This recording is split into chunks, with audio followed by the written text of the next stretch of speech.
So finally guys আমি police station আহি পালো আৰু ভাঙি গ'ল তলৰ আৰু ফ্ৰণ্ট সাইডত এনেকা ক্ৰেশ হৈছে ন কি কম আৰু জিতেন্দ্ৰহঁতৰ ঘৰত আহিছোঁ মানে অপাৰেশ্যন কৰিছে তো দুটা হাতে ভাঙিছে চাক এইটো চিটি স্কেনৰ হয় So hey guys welcome back to the new vlog.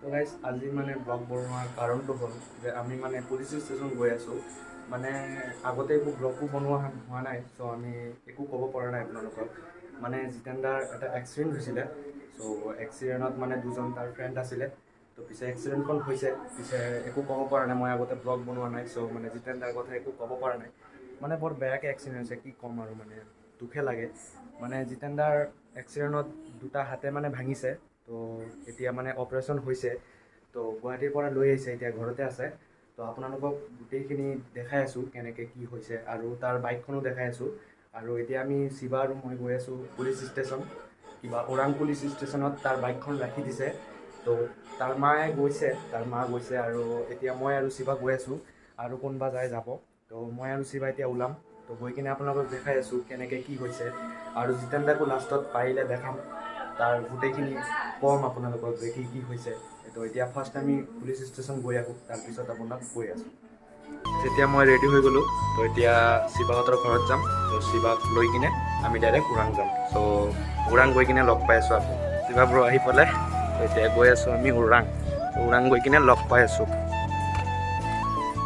চ' এতিয়া আছোঁ মই মেজিকত আৰু শিৱা আৰু মই গৈ আছোঁ দলগাঁও তো গাইছ এতিয়া আহি পালোঁ আমি দলগাঁৱৰ পৰা আমি ওৰাঙৰ বাছত উঠিম তো ওৰাঙৰ বাছত উঠি কিনে আমি গৈ আছোঁ এইফালে আছে বাছ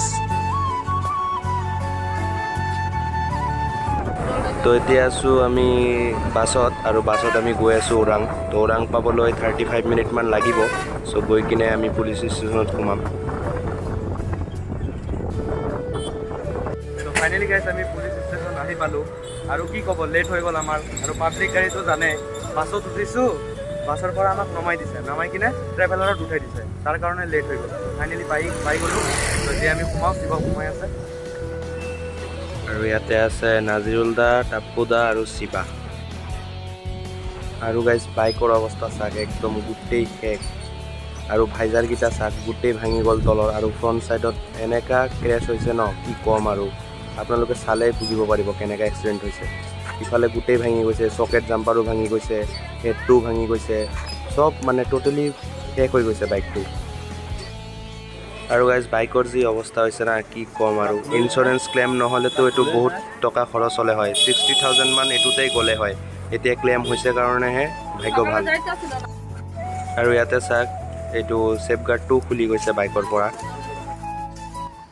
তো গাইজ জিতেন্দ্ৰহঁতৰ মাহঁতে ভিতৰত আছে কথা বতৰা পাতি আছে পুলিচৰ লগত আৰু ইফালে বাইক চাব পাৰে একদম গোটেই শেষ বাইকত আৰু আপোনালোকে মানে বাইকটো চলালে মানে বা বাইক ল'লে তো 5 ইয়াৰ্ছত ইঞ্চুৰেঞ্চটো কৰি ল'ব লাগে ত' জিতেন্দ্ৰই থাৰ্ড পাৰ্টি ইঞ্চুৰেঞ্চ কৰিছিলে তো এতিয়া আজি দিয়ে নে নাই নহ'লে পৰহি দিব আৰু গাইজ এতিয়া অলপ ঠাণ্ডা হৈ আহিছোঁ চ' আইচক্ৰীম খাম তো ইয়াতে শিৱাই আইচক্ৰীম ওলাই আছে তো এতিয়া আমি খাই মেলি যাম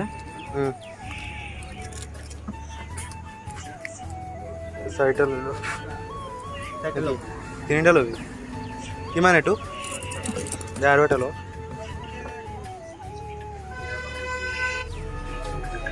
তো এতিয়া লৈ যাওঁ লৈ কিনে দুজনে মিলি খাই কিনে যাম আমি আকৌ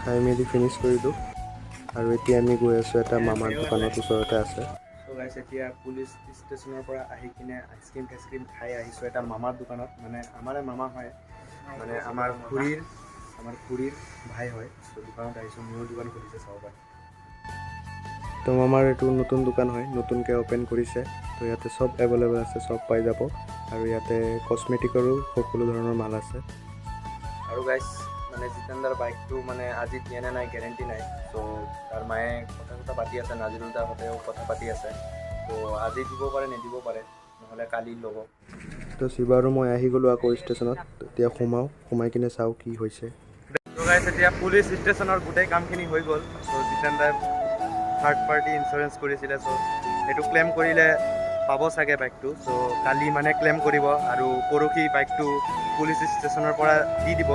ত' পিছে মানে মংগলদৈ ডিলাৰত লৈ কিনে য'ৰ পৰা মানে জিতেন দাই বাইকখন কিনিছিলে তাতে ডিলাৰত লৈ যাব।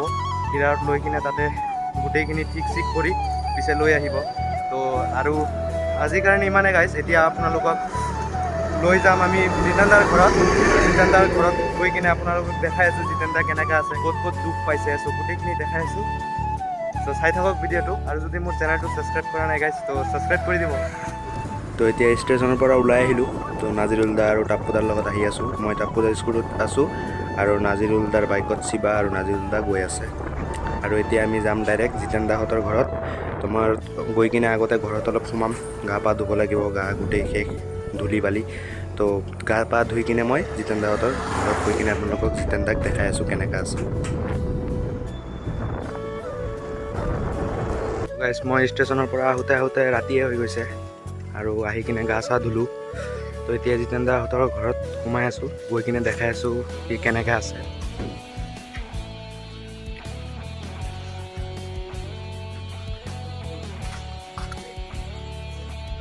জিতেন দাহঁতৰ ঘৰত আহিছোঁ আৰু জিতেন দা ইয়াতে শুই আছে। তো মানে হাতত মানে বেণ্ডেজ কৰা আছে, মানে অপাৰেশ্যন কৰিছেতো, দুটা হাতে ভাঙিছে। হাতত বেণ্ডেজ আছে। এইটো 17 তাৰিখে যাব চাগে, কালি আহিছে ৰাতি। তো আকৌ যাব চেকআপৰ কাৰণে। পিছে চিলি মিলি কাটিব পাৰে ইফালে আৰু ভৰিতো পাইছে, মূৰতো পাইছে, দুখ পাইছে। চাওক এইটো চিটি স্কেনৰ হয়। তো চিটি স্কেন কৰিছিলে মূৰত। তো ইফালে অলপ অলপ ইফেক্ট কৰিছে মূৰতো। আৰু এটা আছে, এইটো হ'ল হাড়ৰ হাড়ৰ এইটো চাওক। ভালকৈ দেখি পোৱা নাই, মই ফ্লেছটো অফ কৰি এবাৰ দেখাই আছোঁ। এইটো চাওক, এইটো হ'ল হাতৰ হাড়দিটো মানে ভাঙিছে। আৰু দেখাই আছোঁ দেচোন। আৰু এইটো চাওক, ইফালেও অলপ ভাঙিছে, ইফালে দুটা হাতে ভাঙিছে। আৰু ওলাচোন।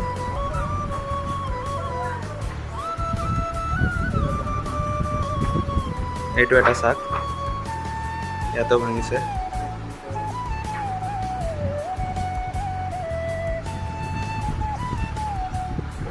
এইটো হাৰ্ডৰ হয়, এইটো চেকআপ কৰিছে কিন্তু হাৰ্ডত একো হোৱা নাই, নৰ্মেলে আছে। তো এতিয়া যাওঁ আৰু তই ৰেষ্ট কৰ ভালকৈ, জল্দি ঠিক হৈ যা। এলবাম চেলবাম বনাব লাগিব আমাৰ আকৌ।